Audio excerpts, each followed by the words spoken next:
জয় গৌর, জয় নিতাই। আজ 17ই জুন 2025 ও 2রা আষাঢ় 14, হরে কৃষ্ণ, 1432 মঙ্গলবার। আজ আমি চৈতন্য চরিতামৃত পাঠ করছি। আজ আমি পাঠ করছি শ্রী চৈতন্য চরিতামৃতের মধ্যলীলা প্রথম খণ্ড, চতুর্থ পরিচ্ছেদ, শ্রীল মাধবেন্দ্র পুরীর ভগবদ ভক্তির শ্লোক 63 থেকে 78। নারায়ণ হে নারায়ণ, ভবভয় হরে নাম নারায়ণ।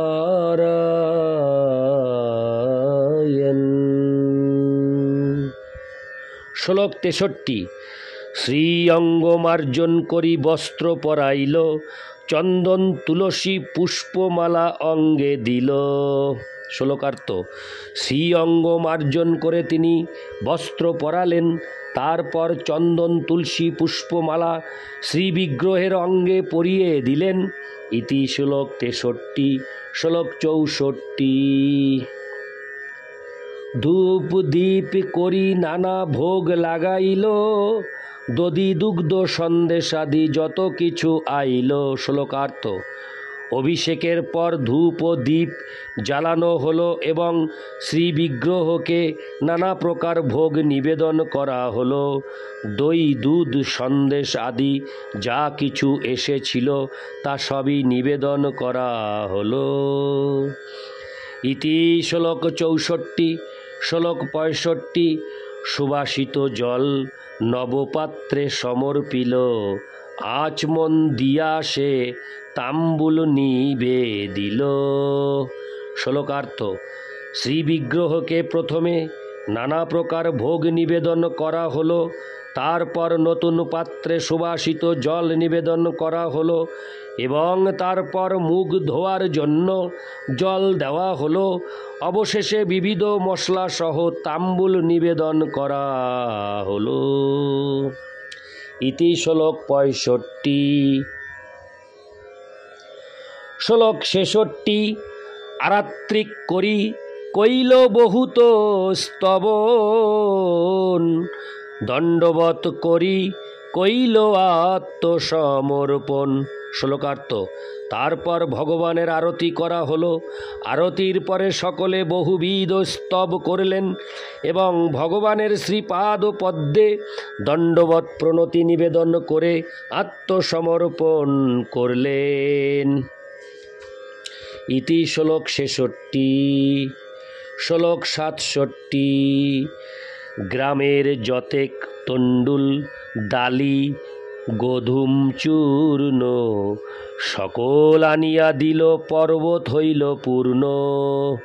শ্লোকার্থ: গ্রামের লোকেরা যখন বুঝতে পারলেন যে শ্রী বিগ্রহ প্রতিষ্ঠা হবে, তখন তাদের ঘরে যত চাল ডাল ও আটা ছিল তা সবই তারা এনে, হরে কৃষ্ণ, তারা নিয়ে এলেন।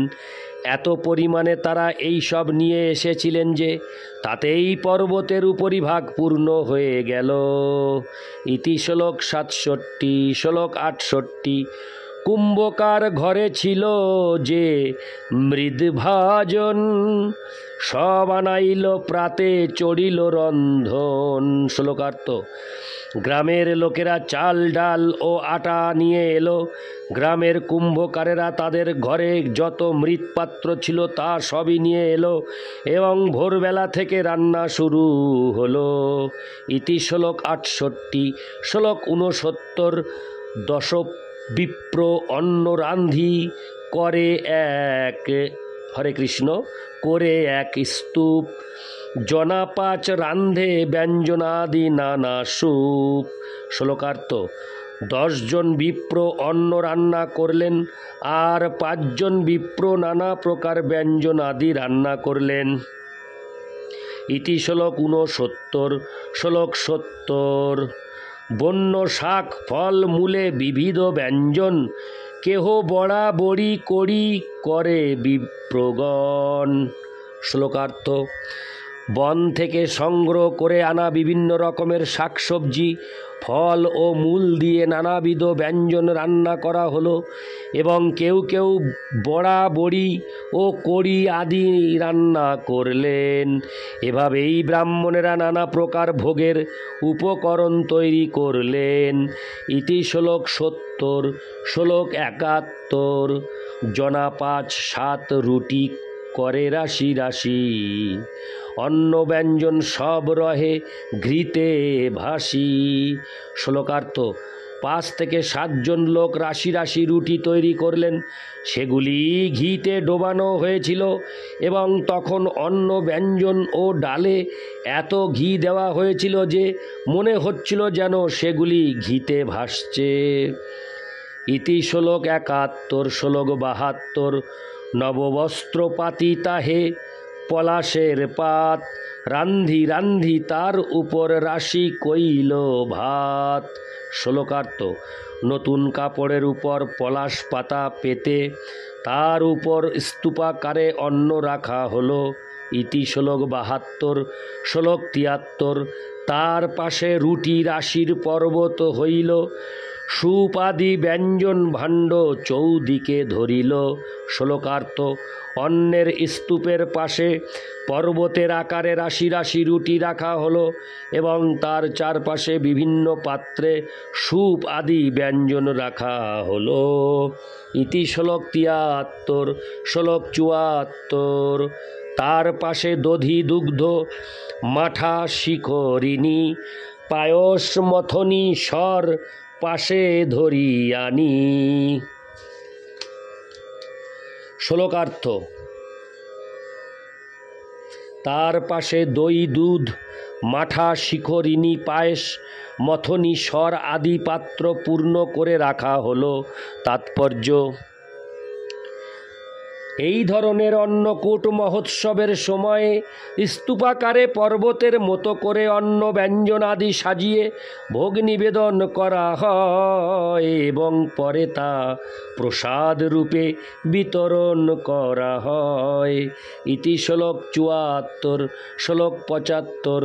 হেন মতে অন্নকূট করিল সাজন, পুরী গোসাঙ্গী গোপালেরে কইল সমর্পণ। শ্লোকার্থ: এভাবেই অন্নকূট সাজানো হলো এবং মাধবেন্দ্র পুরী গোস্বামী সব কিছু গোপালকে নিবেদন করলেন। ইতি শ্লোক 75। শ্লোক 76। অনেক ঘট ভরি দিল সুবাসিত জল, বহুদিনের ক্ষুধায় গোপাল খাইল সকল।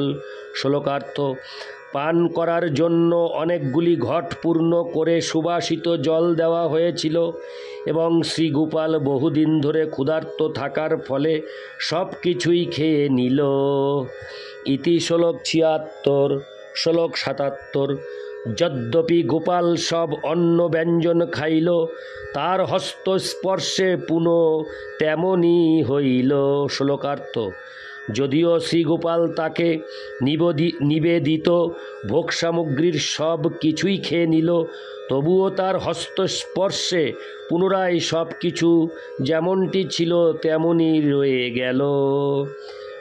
তাৎপর্য: নাস্তিকেরা বুঝতে পারে না কিভাবে শ্রী বিগ্রহ রূপে প্রকাশিত হয়ে পরমেশ্বর ভগবান তার ভক্তের নিবেদিত ভোগ সামগ্রী গ্রহণ করতে পারেন। ভগবদ্গীতায় 9:26 শ্রীকৃষ্ণ বলেছেন, পত্রং পুষ্পং ফলং তোং যো মে ভক্তা প্রযচ্ছতি তদহং ভক্তুপরীতমস্নামি প্রযতাত্তন। ভক্তি ও প্রীতি সহকারে কেউ যদি আমাকে একটি পাতা, একটি ফুল, একটি ফল ও একটু জল দেয়, তাহলে আমি তা গ্রহণ করি। ভগবান পূর্ণ এবং তাই তিনি ভক্তের নিবেদিত সমস্ত ভোগ সামগ্রী গ্রহণ করেন, কিন্তু তার চিন্ময় হস্তস্পর্শে সমস্ত খাদ্যদ্রব্য যেমনটি দেওয়া হয় তেমনটি রয়ে যায়, কেবল গুণগতভাবে তার পরিবর্তন হয় মাত্র।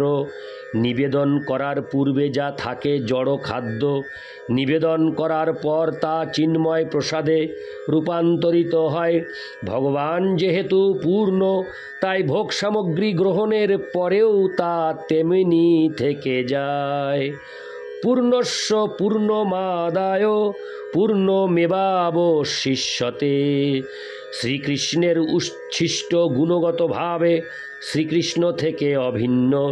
শ্রীকৃষ্ণ যেমন অব্যয়, শ্রীকৃষ্ণের উচ্ছিষ্টও শ্রীকৃষ্ণ থেকে অভিন্ন হওয়ার ফলে তা অব্যয়। আর তাছাড়া শ্রীকৃষ্ণ তার যে কোনো অপ্রাকৃত ইন্দ্রিয় দিয়ে আহার করতে পারেন। তিনি চোখ দিয়ে দেখে অথবা কেবল হাত দিয়ে স্পর্শ করার মাধ্যমেও আহার করতে পারেন। তা বলে মনে করা উচিত নয় যে শ্রীকৃষ্ণের আহার করার প্রয়োজন রয়েছে। হরে কৃষ্ণ। তা বলে মনে করা উচিত নয় যে শ্রীকৃষ্ণের আহার করার প্রয়োজন রয়েছে। তিনি সাধারণ মানুষের মতো ক্ষুধার্ত হন না, কিন্তু তবুও তিনি ক্ষুধার্ত হওয়ার মতো লীলা করেন এবং তাই তিনি যে কোনো পরিমাণে আহার করতে পারেন। শ্রীকৃষ্ণের ভোজন করার ব্যাপারে যে দর্শন রয়েছে তা আমরা আমাদের অপ্রাকৃত ইন্দ্রিয়ের দ্বারা অনুভব করতে পারি। নিরন্তর ভগবৎ সেবায় নিযুক্ত থাকার ফলে আমাদের ইন্দ্রিয়গুলি যখন পবিত্র হয়, তখন আমরা শ্রীকৃষ্ণের নাম, রূপ, গুণ, লীলা, পরিকর ও বৈশিষ্ট্য আদি সব কিছুই হৃদয়ঙ্গম করতে পারি। অত শ্রীকৃষ্ণ নামাদি ন ভবেদ গ্রাহ্যমিন্দ্রিয়ৈ সেবন্মুখে হি জিহারিদৌ স্বয়মেব স্ফুরত্তদ। জড় ইন্দ্রিয়ের দ্বারা কেউই শ্রীকৃষ্ণকে উপলব্ধি করতে পারে না, কিন্তু ভক্তের সেবায় সন্তুষ্ট হলে ভগবান স্বয়ং তার ভক্তের কাছে নিজেকে প্রকাশ করেন। ভক্তিরসামৃত সিন্ধু পূর্ব 2:234। ভক্তরা উপলব্ধির মাধ্যমে শ্রীকৃষ্ণকে জানতে পারেন। ভক্তিবিহীন জড়বাদী পণ্ডিতেরা কখনো তাদের গবেষণার মাধ্যমে শ্রীকৃষ্ণ এবং তার লীলা হৃদয়ঙ্গম করতে পারে না। ইতি শ্লোক 77। শ্লোক 78।